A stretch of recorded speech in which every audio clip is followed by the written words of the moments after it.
नमस्कार 99 न्यूज के इस बिहार झारखंड बुलेटिन में आपका स्वागत है। मैं हूं आपके साथ सोमनाथ तिवारी। बढ़ते हैं खबरों की ओर।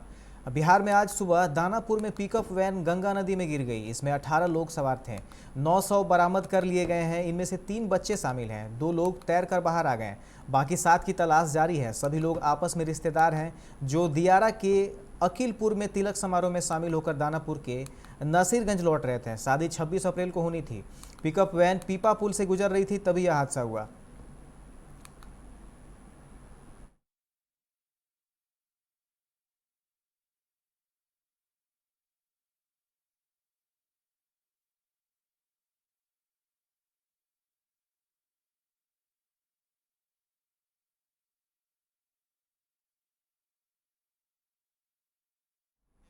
बिहार में कोरोना की जानलेवा रफ्तार जारी है। 24 घंटे में 59 लोगों की जान चली गई और 11,489 लोगों की रिपोर्ट पॉजिटिव आई है।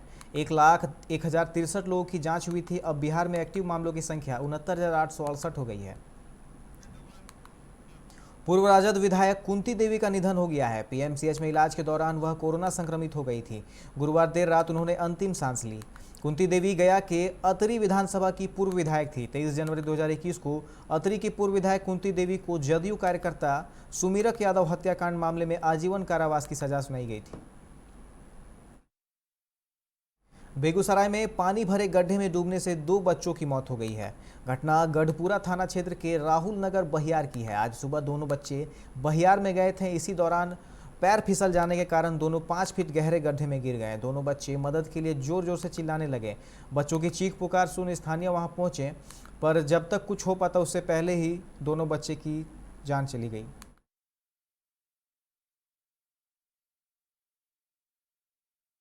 बिहार में बेकाबू कोरोना वायरस संक्रमण के बीच सबसे बड़े कोविड अस्पताल एनएमसीएच के डॉक्टर हड़ताल पर चले गए हैं। इससे अस्पताल में भर्ती करीब 500 कोरोना संक्रमित मरीजों के लिए संकट उत्पन्न हो गया है। अस्पताल में एक मरीज की मौत के बाद गुस्साए स्वजनों ने तोड़फोड़ की थी। जूनियर डॉक्टरों का कहना है कि अब पर्याप्त संख्या में पुलिस बल की तैनाती के बाद ही वे काम पर लौटेंगे। फिलहाल अस्पताल के सीनियर डॉक्टर स्थिति को संभालने में जुट गए हैं। अस्पताल के अधीक्षक ने प्रशासन से अस्पताल में 3 शिफ्ट में 20-20 पुलिसकर्मियों की तैनाती की मांग की है। पिछले 24 घंटे में झारखंड में कोरोना मरीज मिलने के सारे रिकॉर्ड ध्वस्त हो गए हैं। 24 घंटे में 7,595 नए संक्रमित मिले, जो अब तक का सबसे बड़ा आंकड़ा है। अब तक एक दिन में सबसे ज़्यादा 106 मौतें भी हुई हैं। केवल रांची में हर घंटे 2 से ज़्यादा लोगों की मौत हो रही है। 24 घंटे में रांची में 1,467 नए संक्रमित मिले हैं, जबकि 53 लोगों की मौत हुई है। भाजपा झारखंड के पूर्व प्रदेश अध्यक्ष लोहरदगा के पूर्व सांसद प्रोदुखा भगत का निधन हो गया है। आज रिम्स में उन्होंने अंतिम सांस ली। वहीं उनके निधन पर सूबे के मुख्यमंत्री हेमंत सोरेन व केंद्रीय मंत्री अर्जुन मुंडा ने ट्वीट कर शोक व्यक्त किया है। रांची के लापुंग थाना क्षेत्र में दामाद ने ही अपने सास की हत्या कर दी है। दामाद सूरज उरांव पत्नी सोनी को बेटी होने के बाद रखने से इनकार कर रहा था। वह उसे घर से बाहर निकाल दिया था।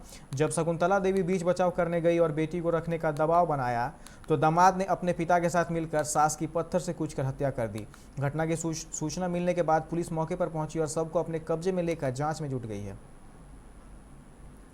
झारखंड में 1 मई से 18 साल से ऊपर वालों को फ्री में कोरोना वैक्सीन दी जाएगी। मुख्यमंत्री हेमंत सोरेन ने सोशल मीडिया पर यह जानकारी दी। इससे पहले मुख्यमंत्री ने राज्य के वरीय अधिकारियों के साथ बैठक की, जिसमें फ्री में टीका लगाने पर विचार विमर्श हुआ। उन्होंने कहा कि अधिकारी इसके लिए पूरी कार्य योजना बनाएं। अधिकारी वैक्सीन बनाने वाले कंपनी से इस बारे में बातचीत करें। धनबाद के ह्यूमैनिटी हेल्पिंग हैंड्स टीम ने ब्लड बैंकों में रक्त के अभाव को देखते हुए शुक्रवार को जालान अस्पताल में रक्तदान कर एक मरीज की जान बचाई।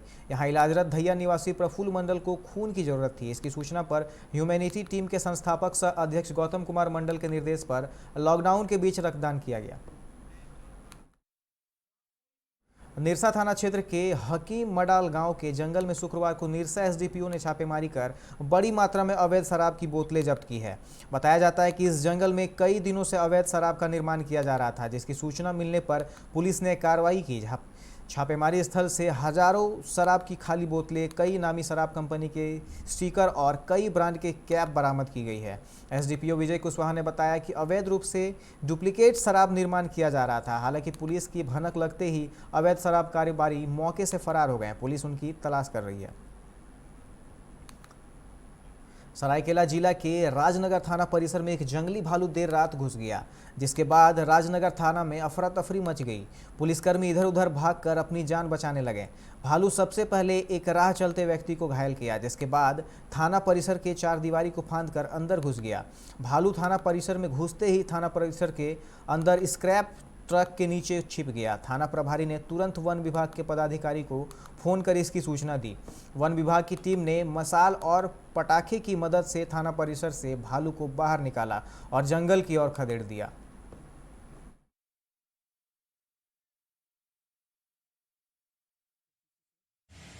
पटाखा फोड़ करके उसको आगे रास्ता लाइट रखा हुआ ठीक करके उसको भागने का रास्ता दिया, वो अपना भाग गया। तो कहाँ गया सर भालू? वो महाराजगंज में चला गया, जंगल पीछे है ना। अच्छा, तो इसमें अभी कोई खतरे की बात तो नहीं है? नहीं, खतरा की बात तो अभी नहीं है। तो वो अपने डरा हुआ बहुत है, दिन भर जो घिरा हुआ आदमी से है, तो अपना डरा हुआ है। कोरोना संक्रमण को रोकने के लिए धनबाद नगर निगम भी अब रेस हो गई है। निगम भी अपने क्षेत्रों में संक्रमण को कम करने के लिए शुक्रवार को धनबाद के विभिन्न क्षेत्रों में सैनिटाइज करना शुरू कर दिया है, जिससे संक्रमण का फैलाव कम हो और कोरोना चेन तोड़ने में सफलता मिले।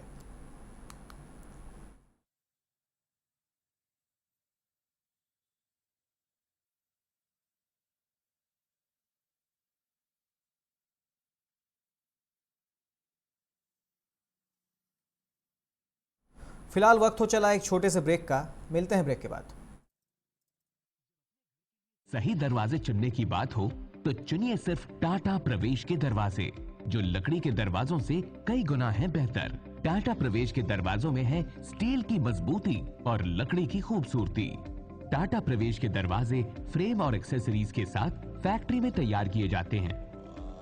लकड़ी के दरवाजे बनाने के लिए बहुत से लोगों से संपर्क करना पड़ता है, जो कि इस समय नुकसानदायक हो सकता है। लकड़ी के दरवाजों को लगाने में 8 चरणों से गुजरना और 6 प्रकार के लोगों के संपर्क में आना होता है, जबकि टाटा प्रवेश के दरवाजों का इंस्टॉलेशन केवल 2 चरणों में हो जाता है। बस अपना दरवाजा चुनें, उसका आकार नापें और नो टच डिलीवरी पाएं।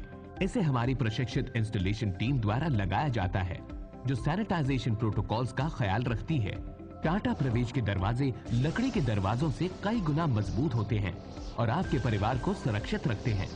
स्टील के बने होने के कारण इन दरवाजों में स्वाभाविक रूप से न तो दीमक लगता है और न ही इनमें आग पकड़ने का डर होता है।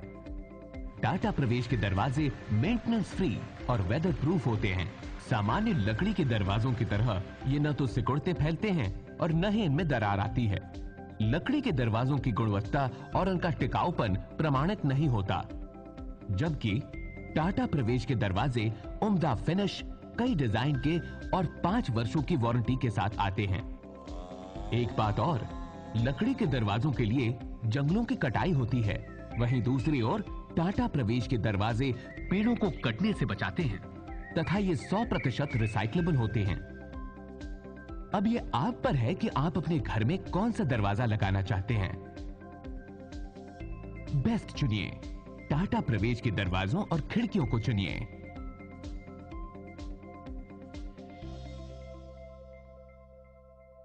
Authorised distributor Shri Ram sales, GT road, Govindpur, Dhanbad. आप इस नंबर पर संपर्क कर सकते हैं 7004709213 9534400091।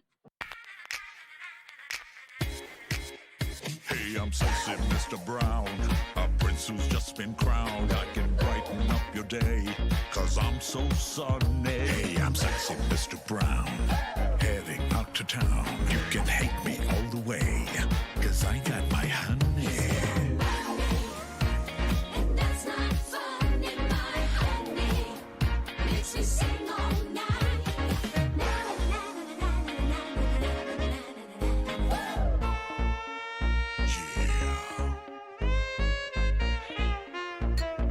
Sexy Mr. Brown. Your wait for sheer extravagance is over. Presenting Kia Carnival. Bookings open.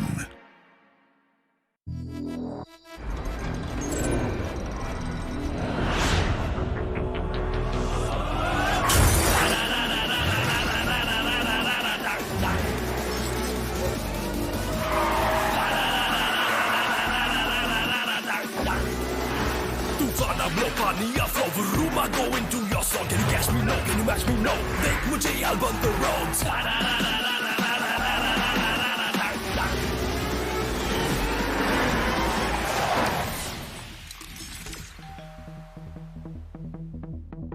Hi. You're early. I know. XUV 300. Authorised dealer model fuels Dhanbad Bokaro Giridih. आप इस number पर संपर्क कर सकते हैं 8929207235, 8929207236, 9711355896। जय टीएमटी, भरोसा अटूट एवं सुरक्षित निर्माण का।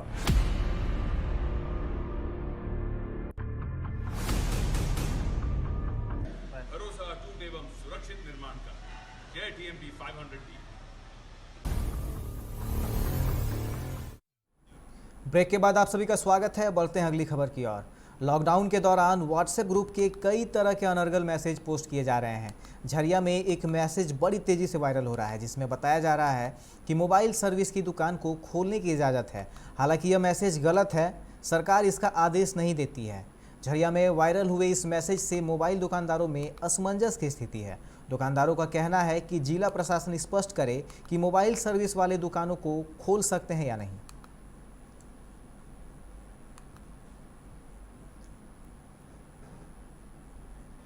सिर्फ रांची का है आदेश, यहाँ का क्या है हम लोग को इसका गाइडलाइन नहीं मालूम है, इसलिए जानकारी भी नहीं हम लोग क्या करें। तो मतलब आप लोग असमंजस में है कि खोले कि नहीं खोले, खोले कि नहीं खोले कि डर है, डर बना हुआ है प्रशासन के तरफ से भी कि कुछ बात ना हो जाए।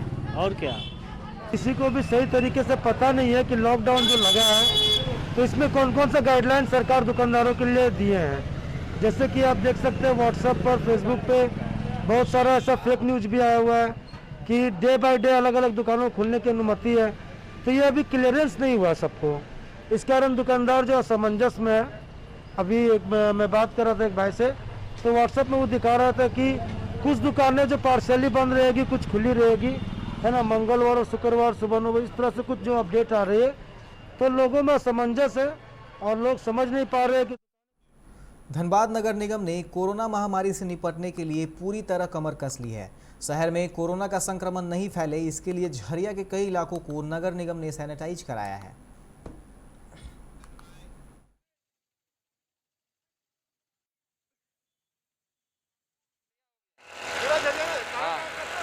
सोना पट्टियाँ हैं, सब्जी पट्टियाँ हैं, अशोक नगर है, सब उधर से करते हुए लाल बाजार होते हुए इधर से लेके इधर घूम रहे हैं। सुबह 6 बजे। निरसा थाना क्षेत्र के नीचे कुहका गांव के प्राथमिकी विद्यालय मैदान में शुक्रवार को अचानक तेज आवाज के साथ लगभग 8 फीट का गोफ बन गया, जिससे स्थानीय लोगों में अफरा तफरी मच गई। यह तो गनीमत रही कि स्कूल और आंगनबाड़ी केंद्र फिलहाल बंद है, नहीं तो बड़ा हादसा हो सकता था। स्थानीय लोगों ने इस भू धसान की वजह कोयले के अवैध उत्खनन को बताया है। घटना के बाद ग्रामीणों ने अवैध खदान वाले स्थान पर पहुंचकर खदान संचालन करने वाले मुंशी को पकड़कर निरसा थाना के हवाले कर दिया है। स्थानीय लोगों का कहना है कि भू धसान के समय काफ़ी संख्या में मजदूर खदान के अंदर कोयला कटिंग करने गए थे। वे खदान से भागने में सफल रहे या नहीं, कोई स्पष्ट जानकारी नहीं मिल पा रही है। घटना की सूचना पाकर निरसा थानेदार सुभाष सिंह ने घटनास्थल पर पहुंचकर ग्रामीणों को भू धसाल स्थान से दूर रहने की हिदायत दी है। पुलिस पूरे मामले की जाँच कर रही है।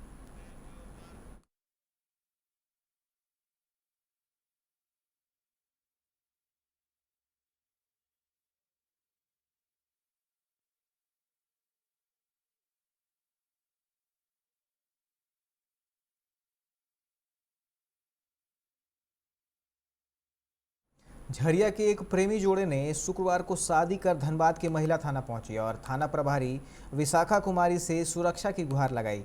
बताया कि दोनों ने प्रेम विवाह किया है, पर उनके परिजन इस शादी के खिलाफ हैं, जिसके बाद पुलिस ने दोनों के परिजनों को थाने में बुलाकर समझाया है, जिसके बाद लड़का पक्ष ने लड़की को बहू के तौर पर स्वीकार कर लिया है, जबकि लड़की पक्ष वाले अभी इस शादी से नाखुश दिख रहे हैं।